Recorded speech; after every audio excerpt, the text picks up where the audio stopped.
Mount St. Helens was a disaster for Washington state, but Mount St. Helens is only one of 5 volcanoes in our state, and they are all considered active. Today, the rivers flow peacefully. The scenery spectacular. But the beauty of Washington state is born of earthly violence. Clear-running rivers become channels for deadly mud flows. The blue skies can choke with ash. Our green landscape turned black and white. In 1980, in a matter of 2 months, Mount St. Helens went from postcard perfection to angry devastation. It is not our only risk. In 2018, the latest National Volcano Threat Assessment was released. It ranks more than 161 volcanoes in the U.S., most of them in Alaska. The volcanoes in red are rated at very high risk. Orange is a less than comforting high risk. And on that list, this is how Washington's volcanoes rank. Mount Baker, threat level very high, ranking 14th. Glacier Peak, threat level very high, ranking 15th. Mount Rainier, threat level very high, ranking 3rd highest. Mount St. Helens, threat level very high, ranking 2nd highest. Mount Adams, threat level just high, ranking 34th. Adding in Mount Hood, south of the Columbia River in Oregon, threat level very high, ranking 6th. All these mountains are being monitored 24/7 at the Cascades Volcano Observatory in Vancouver, Washington.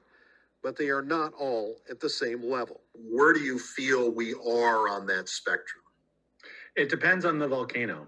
And at Mount St. Helens, we're pretty far along on that spectrum. Seth Moran is the scientist in charge at CVO. St. Helens is one of the world's most closely watched volcanoes. They're even testing drones that can sniff out volcanic gases. Seismometers pick up telltale earthquakes deep below. GPS stations that can determine if the mountain is distorting. All potential signs of a pending eruption. At St. Helens, we've got ballpark 20 seismic stations, 20 GPS stations, a few webcams, some infrasound for detecting airwaves. And I'm really responsible for understanding the signals that come in from the different monitoring networks on the different volcanoes, and really just understanding what those signals are telling us and what that means for the volcanic hazards. Wes Thalen also worked at the nation's most dangerous volcano, Kilauea in Hawaii. Inside, I've got my instruments here. In 2015, geophysicist Ben Pauk gave me a tour of the kind of monitor hut CVO intends to deploy on Glacier Peak, which sends telemeters back to us in real time. Glacier Peak is huge, but it's so far east in Snohomish County, most of us never notice it. At Glacier Peak, one of the big limitations going forward is currently there's only one seismometer. And 5 years later, there's still only one seismometer listening for telltale earthquakes under Glacier Peak. This volcano is also in a designated wilderness area.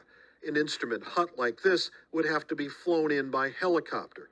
Just one issue that has made getting permits to install remote instrumentation difficult.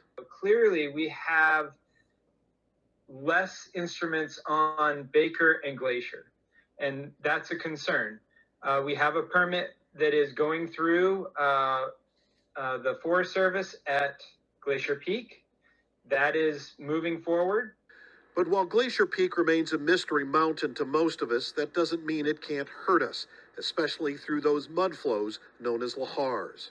This hazard map shows how a lahar from Glacier Peak would head west, hitting communities like Darrington, following the course of rivers like the Stillaguamish and the Skagit until reaching coastal communities, including Burlington and Stanwood.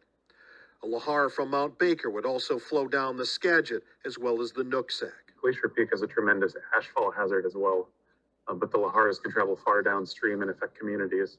So we really need this early warning on these volcanoes, and more monitoring is the key to that. Brian Turbush is a volcano scientist who works for Washington Emergency Management. See the previous story in the days before silencing. This important thing to install in a wilderness area. an active. We are getting there. Question now, how much time will the mountains give us?